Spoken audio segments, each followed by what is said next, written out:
हार्दिक आपके अपने YouTube channel let's grow पर। देखिए आज हम सीखेंगे रेशियो एंड प्रोपोर्शन निकालना। ठीक है, तो सबसे पहले रेशियो होता क्या है इसकी मैं आपको शॉर्ट ट्रिक भी बताऊंगी निकालने की। तो सबसे पहले इसकी डेफिनेशन की रेशियो होता क्या है एक्चुअल में। तो रेशियो होता है कंपैरिजन बिटवीन टू नंबर्स या रिलेशन बिटवीन टू नंबर्स, दो नंबर के बीच में रिलेशन निकालना कि कौन सा नंबर ग्रेटर है कौन सा कम है, इस तरह से उन दोनों के बीच में कंपैरिजन करना। ठीक, या रिलेशन निकालना वो होता है रेशियो। ठीक, जैसे मान लो हम ये कहें कि 1 मीटर एंड 30 सेंटीमीटर, इसका हमें रेशियो निकालना है इन दोनों का। तो सबसे पहला काम क्या करना है, हमें यूनिट देखनी है। ये मीटर में है, ये सेंटीमीटर में है। ठीक, तो दोनों की सेम यूनिट होनी चाहिए। चाहे इसको हम 1 मीटर को सेंटीमीटर में कन्वर्ट कर ले या सेंटीमीटर को हम मीटर में कन्वर्ट कर ले। तो 1 metre is equal to how much centimetre, तो ये होता है 100 सेंटीमीटर। ठीक, और ये है 30 सेंटीमीटर। हो गया। अब इनका रेशियो निकालना है, तो it means 100 ratio means divide में हो जाएगा एक नंबर अपॉन में दूसरा नंबर अपॉन 30, ये कैंसिल आउट हो गया। सिंपलेस्ट फॉर्म में कन्वर्ट करना होता है। अब आगे हमारे पास आगे कैंसिल आउट नहीं हो रहा है, इसका मतलब क्या हो गया 10:3। तो 1 मीटर और 30 सेंटीमीटर में ये रेशियो होगा। इस तरह से हम रेशियो निकालेंगे। जैसे ए और बी के बीच का रेशियो, तो ए रेशियो बी, इसका मतलब क्या है ए अपॉन बी। क्लियर, समझ आया। अब देखो कुछ एग्जांपल्स लिखते हैं।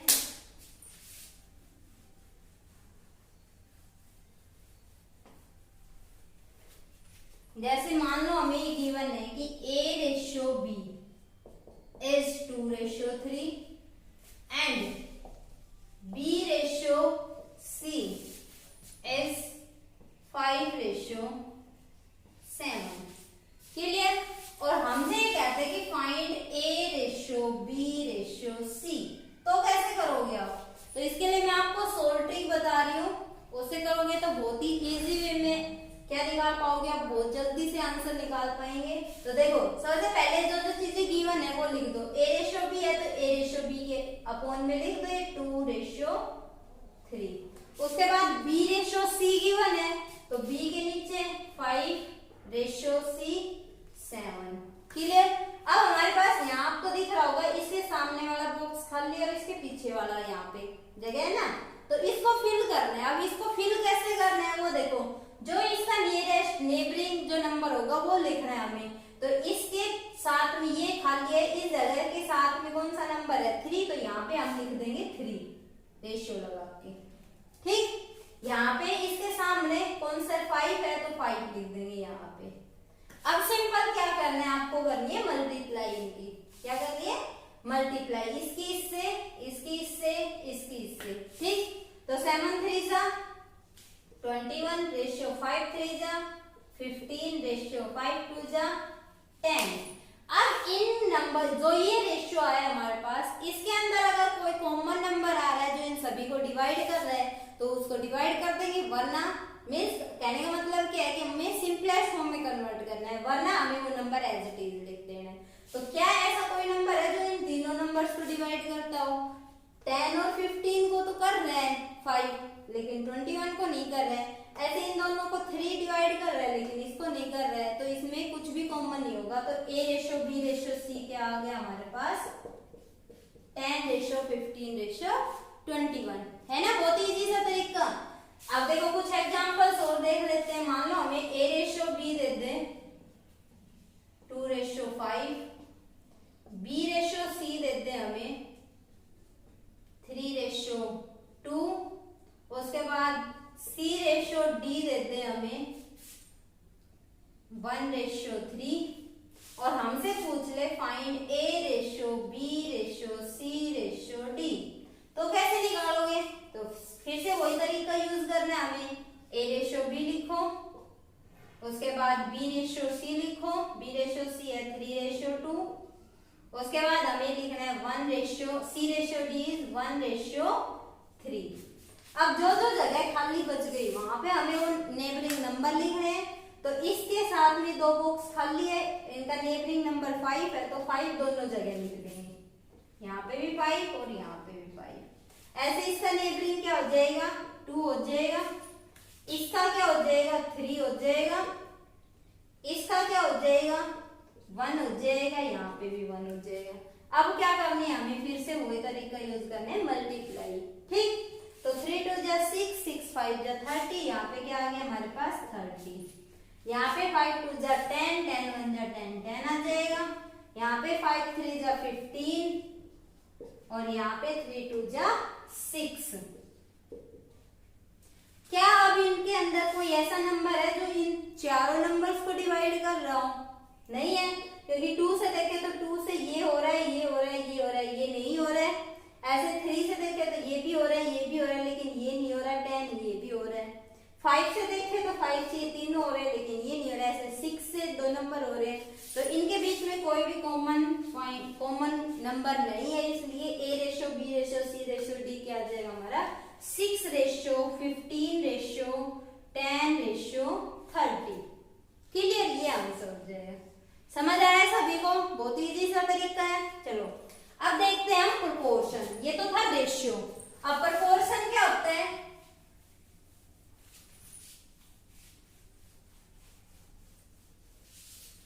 अब देखो प्रोपोर्शन क्या होता है। प्रोपोर्शन जैसे रेशियो होता है 2 नंबर्स के बीच में कंपैरिजन, ऐसे प्रोपोर्शन होता है 2 रेशियो के बीच में कंपैरिजन। ठीक है, समझे क्या इसका मतलब? जैसे मान लो हमें A रेशियो B दे दिया और एक C रेशियो D दे दिया, तो ये दोनों रेशियो प्रोपोर्शन में कब कहलाएंगे? ये प्रोपोर्शन का साइन होगा डबल रेशियो का जो सिंबल होता है, ये प्रोपोर्शन होगा। ये प्रोपोर्शन में कब होंगे? जब A रेशियो B किसके इक्वल होगा? C रेशियो D के इक्वल होगा। हम ये कह सकते हैं कि A रेशियो B मतलब A अपॉन B किसके इक्वल? C अपॉन D के इक्वल, तभी हम इन दोनों को क्या कहेंगे? प्रोपोर्शन में कहेंगे। ठीक, फॉर एग्जाम्पल, जैसे एग्जाम्पल ले लेते हैं। मान लो हमारे पास 2 ratio 4 A ratio B given है और एक हमें दे दे C ratio D। C ratio D हमें दे दिया 8 रेशियो 16। हमसे पूछ ले कि क्या A रेशियो B और C ratio D are in proportion में है या नहीं है। तो कैसे चेक करेंगे? A रेशियो B का मतलब A अपॉन B 2 अपॉन 4 कितना आ गया 1/2। ऐसे ही C रेशियो D का मतलब C अपॉन D और ये आ गया 8 अपॉन 16, तो ये आ गया 1/2। क्या ये रेशियो दोनों इक्वल आ रहे हैं? आ रहे हैं, तो yes A ratio B is proportion in C ratio D। A ratio B C ratio D के साथ क्या होगा? प्रोपोर्शन में होगा। और इनको लिखेंगे कैसे? इस तरह से लिख देंगे C रेशियो D। क्लियर, यहाँ तक की चीजें समझ आई? तो ये था हमारे पास प्रोपोर्शन का। ठीक, अब इसका एक दो एग्जांपल और देख लेते हैं।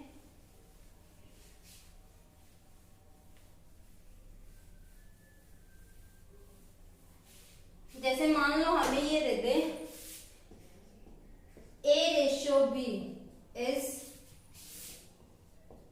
15 रेशियो 12 या 15 रेशियो 12 ही कह दो, and C ratio D is 80 ratio 30। और ये चेक करवा ले आपसे कि क्या ये दोनों प्रोपोर्शन में है। तो क्या करना है हमें? सिंपल वही A अपॉन B निकालना है। 15 अपॉन 12, तो ये 3 से हो रहा है, 3 5 जा 3 4 जा, ये तो आ गया हमारे पास 5 अपॉन 4।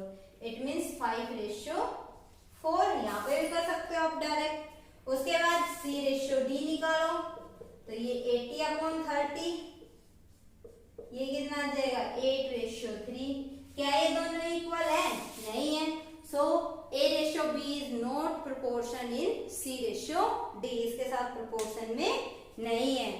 अब देखो इस तरह से अगर आपको ये कह रहा है कि A रेशियो B प्रोपोर्शन है C रेशियो D के साथ, तो इसकी कुछ टर्म्स हैं जो आपको ध्यान देनी है। देखो अगर ये कह दे कि ये 4 नंबर प्रोपोर्शन में है, तो इसके लिए एक रूल ये होता है कि product of extreme is equal to product of mean. अब ये जो फर्स्ट और लास्ट फोर्थ क्वांटिटी है, फर्स्ट क्वांटिटी और फोर्थ क्वांटिटी, ये क्या कहलाएंगी? Extreme quantities कहलाएंगी। और जो बीच वाली है ये क्या कहलाएंगी? मीन कह सकते हो या मिडिल टर्म कह सकते हो। ठीक है, तो ये और ये क्या है, मीन टर्म्स या मिडल टर्म है। तो यहाँ पे प्रोडक्ट ऑफ एक्सट्रीम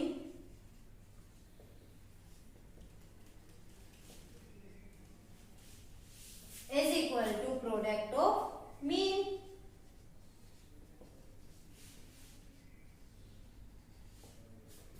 ठीक है, तो ये ध्यान रखना है। अब कई बार आपसे इस तरह से क्वेश्चन पूछ लेता है कि फाइंड द फोर्थ टर्म या फोर्थ प्रोपोर्शन। जैसे मान लो हमें ये दे दे कि हमें 3 क्वांटिटी दे सकता है, क्या क्या, जैसे मान लो 2, 3 and 15 and find fourth term. Fourth term निकालनी है and these are in proportion, proportion में है।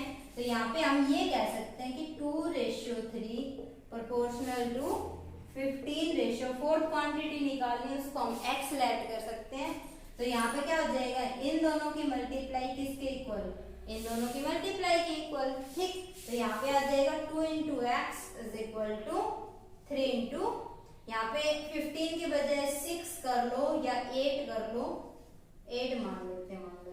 ठीक है, तो यहाँ पे आ गया हमारे पास ये। अब x की वैल्यू हमें निकालनी है, तो 3 × 8, ये 2 आपके क्या हो जाएगा, डिवाइड 2 4 जा, तो 3 4 जा 12। तो फोर्थ जो प्रोपोर्शन आया है वो क्या आ जाएगा हमारे पास, 12 आ जाएगा, फोर्थ क्वांटिटी। क्लियर, चलो देखते हैं एक एग्जांपल और देखते हैं इसके। अब जैसे एक और क्वेश्चन है, क्या है कि find the mean proportional between 15 and 20। 15 और 20 के बीच में हमें मीन प्रोपोर्शनल निकालना है। तो मीन प्रोपोर्शनल कैसे निकालेंगे, अभी मैंने बताया था कि A:B is proportional in C:D। तो ये तो एक्सट्रीम क्वांटिटीज कहलाएगी और ये मीन क्वांटिटीज कहलाएगी। तो मीन ये दोनों सेम होंगी। ठीक है, तो इनको हम इसमें अगर हमें मीन निकालना है तो हम मीन क्वांटिटी को x लेट कर लेंगे। तो यहाँ पे क्या आ जाएगा, 15:x प्रोपोर्शनल x:20। जब भी मीन पूछे तो मीन को सेम मानना है। ठीक है, अब क्या करेंगे, इन दोनों की प्रोडक्ट किसके इक्वल, इन दोनों की प्रोडक्ट के इक्वल। तो it means x multiply x तो क्या आ गया, x², और इन दोनों की मल्टीप्लाई क्या आ गई, 15 × 20। तो x इज इक्वल टू क्या आ जाएगा, 15 × 20 और इसका स्क्वायर रूट। तो आप सबको इतना सब करने की जरूरत नहीं है। जब भी आपके पास सीधा ये लिखा जाए find the mean proportional between 2 numbers, उन दो नंबर के बीच का मीन प्रोपोर्शनल निकालना है, तो क्या ट्रिक यूज करोगे, दोनों की मल्टीप्लाई करो और उसका स्क्वायर रूट निकाल दो, वो आ जाएगा मीन प्रोपोर्शनल। क्लियर, परफेक्ट भी आ सकता है और ये नॉन परफेक्ट स्क्वायर रूट भी आ सकता है। ठीक है, तो यहाँ पे आप देखो, अगर हम फैक्टर बना सकते हैं तो 3 × 5 और ये 5 × 4 स्क्वायर रूट, 5 कॉमन और 4 का स्क्वायर रूट 2 कॉमन, तो 5 × 2 और रूट क्या बच गया 3, तो 10√3 के क्या आ गया, मीन प्रोपोर्शन। क्लियर, इस तरह से आपके पास रेशियो एंड प्रोपोर्शन के कोई भी क्वेश्चन आ जाए आप इजी वे में सोल्व कर पाएंगे उनको। ठीक है, तो मिलते हैं नेक्स्ट वीडियो में। अगर आपने चैनल को सब्सक्राइब नहीं किया तो चैनल को सब्सक्राइब कर लेना, और अगर वीडियो पसंद आई हो तो लाइक शेयर जरूर करना। ठीक है, तब तक के लिए टेक केयर, बाय बाय।